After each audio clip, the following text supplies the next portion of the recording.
So today we want to talk about this saying that opposites attract. Uh, that works for magnets, but when it comes to people, people are a little different. Hence the differences that we have in the world and the arguments that we have. Different groups, diversity. Uh, so, for example, a lower quality person, a lower value person, would be attracted to a higher value person because they hold attributes that the lower quality person would like to grow from, learn from, or to have for themselves because they don't have it. But it doesn't mean necessarily that the higher quality, higher value person is looking for a lower quality, lower value person. Because that higher quality person is one of such, more times than often they are looking for people like them.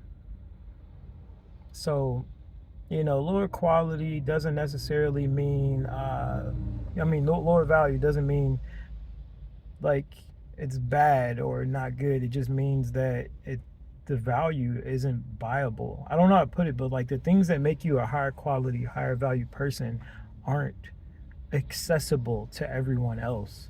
Um, when it comes to a difference in value, it's like, well, anybody, if let's say you got your cash up on your profile, that means that anybody that cash apps you can buy your time or your attention. Anyone. That's not quality.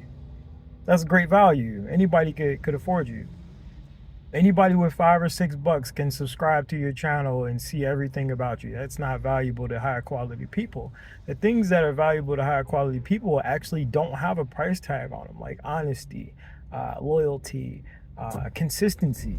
These things, when these people have this, like others desire it because they don't have it around them or in their circle, but it doesn't mean that that person's willing to give up their standard for their surrounding just to feed you, like just to give you something you don't have.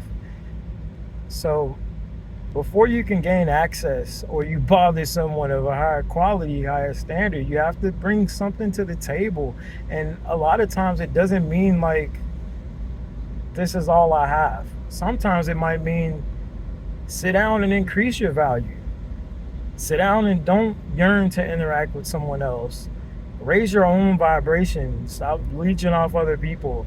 Do some research, do some studying, replace and supplement some of the bad things in your life with better things. And that's how you increase your own value. And naturally, the gates between you and those that you desire to be around will fall because they'll understand each other. And because they'll go, you know what, this person isn't just leeching off me or, wasting my time. This is someone who actually understands where I'm coming from. So everyone has value, but some people do have a different value because they aren't as accessible or generalized. And you can't make someone want to value you. Sometimes the value that you might have to one person might not be the same to another person. So you might not feel like you're much to one person, but you could be the world to a whole different person, or the other way around.